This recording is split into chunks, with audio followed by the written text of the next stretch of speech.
At a loss for words, honestly. Congratulations, Joey Flashwolf, still in there, but Cloud9 is out. And it ended rather, the way it started for Cloud9, although it didn't look like it in the mid-game, because, again, that tower dive that was questionable in the beginning, it's just very un-Cloud9. Now, we thought that the winner of this game, at least personally, would be the one coming out ahead in the laning phase. And Meteos on the Rex that really was showing that he knew how to play the champion and was just really snowballing the lanes for Cloud9. But when it came down to closing the game and acting as a unit out of the laning phase, it just was not there. The engages, the teleports, trying to combo them with the engages. Now, Gnar actually managed to purchase the cooldown reduction on the flash and the teleport, signifying that perhaps there's a little more synergy there that we may not know about. And it's a lie. It wasn't there.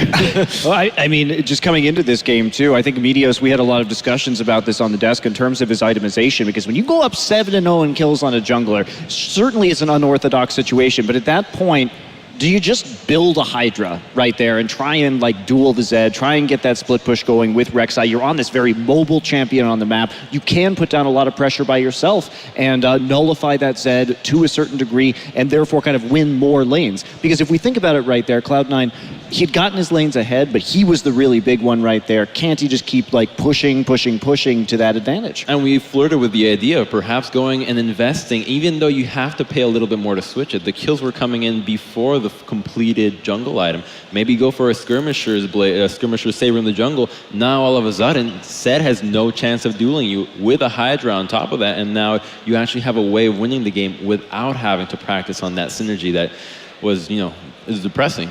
Yeah, you actually, go ahead. Team fighting and strategical play was something that Cloud9 were always really good at, right? And when this game got to, okay, now we have to group up and start to figure out how we're going to end this game, the strategical side of it, they just look lost. They look absolutely lost. Well, and also I think you have to really credit Sword Art, because he had some very clutch monsoons. Both him and Maple really turned a lot of those team fights around. Maple found people on the periphery that he could assassinate or zone out, and Sword Art was so good at holding those monsoons until the last possible second to open up space for NL to auto-attack. I also feel like that game really showcased why Maokai has been a really strong pick for teams that or top lanes that are kind of struggling a little bit. You know, you have a really good itemization to just become a really strong tank line. You have the AoE damage reduction, and you have a point-and-click lockdown that you can just use for anybody that fails to engage properly. And then we have this replay which showcases exactly that. Now you have at the top side,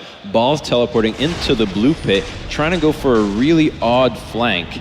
And you have the Flash Wolves kiting back. They have this speed trend that's really important, so Cloud9 can't really go and push out of this area now, because that would give the Flash Wolves the advantage. He uses the hop over this, and at this point, when Meteos commits to using his E, he's all of a sudden completely vulnerable. A Maokai W gets him out of the fight right from the get-go, because he has no way of hitting the back line. And I think the hero for this fight happened to be Maple, because now he's the one that's hitting the back line. He ultis the Corki, gets him out of the fight, forces him to Valk out, and now you have Maple, Caitlyn surviving with the incredible monsoon and just dishing out free autos everywhere. And you have to point out right there too that the Lissandra ultimate came in after Cataclysm was already laid down. Jarvan was really a very poor target to use that Lissandra ultimate on right there. We've talked about Cloud9 having these issues playing Lissandra.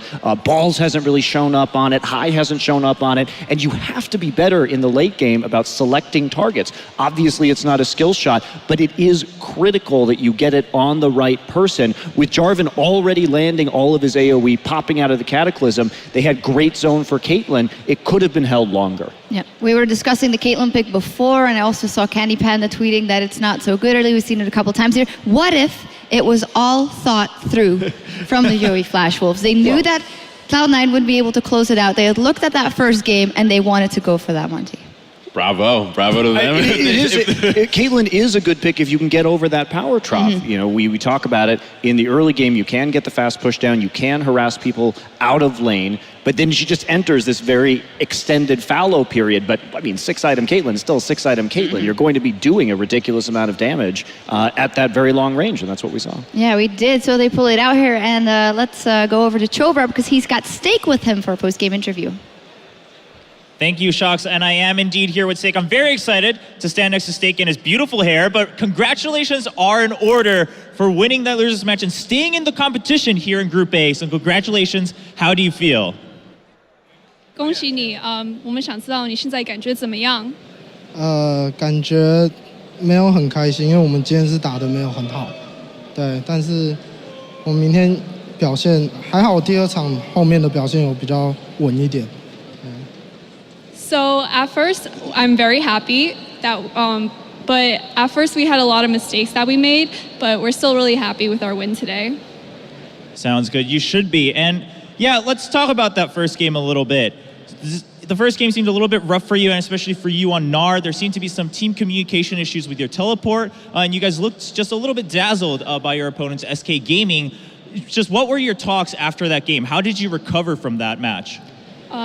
你第一场玩那儿的时候可能有点沟通问题，可不可以给我们分析一下，你是怎么做什么样的改变才能恢复状态？因为我们第一场只是输给是我们输给我们自己，因为我们打不好，所以第二场我们基本上都知道我们应该会赢。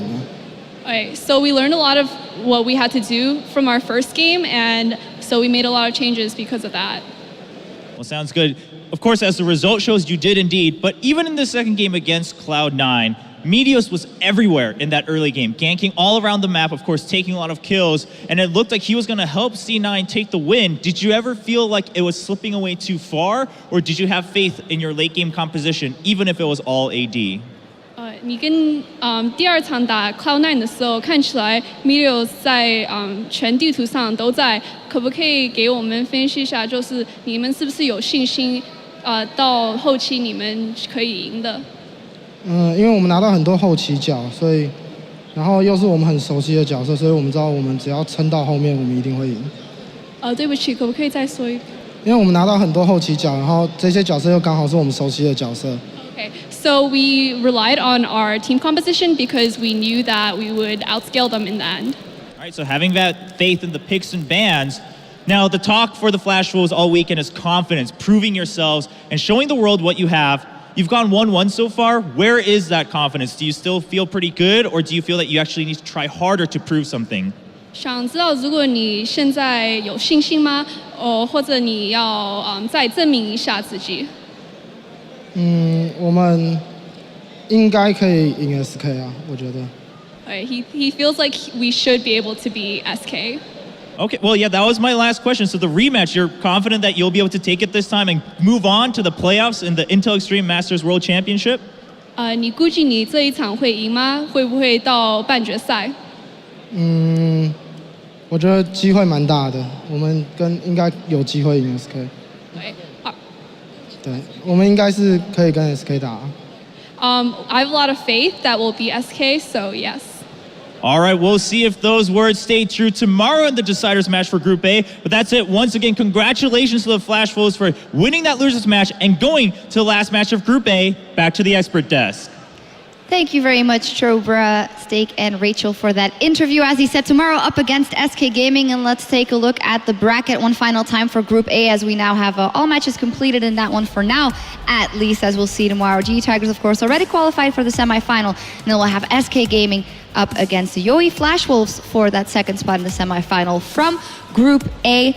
Before we talk about SK Game versus Yoi Flash Wolves, Crumbs, you should stand by your convictions. When I said that you said that you don't think Cloud9 could beat them, you said no, but it turned out to be right. It felt like they had a holy barrier that just could not allow Cloud9 to close the game out, and it was made of steak. Perfectly cooked. Perfectly tenderized by that top lane initial harass. Yeah. It's like, I'll get you, man. But SK Gaming versus the Yoi Flash Wolves. Tomorrow, have we seen enough from the Yoi Flash Wolves? Some good engages there in the late game, playing their comp correctly in the end. I mean, we have to give praise where praise is due. But versus SK Gaming, I don't see the same scenario. Well, there is a little bit more of a rubric of how to play against SK right now, considering, I think, the successful banning phase that the GE Tigers deployed against them. So there will be a little bit of variation in terms of their pick and ban. Now, can they actually close this out? The thing about SK is that they are a much more punishing team when it comes to snowballing the game and just playing very disrespectfully, very aggressively, and continuing to just press their advantage. So I don't think we're going to see as much diddling around in the mid-game as we saw from Cloud9.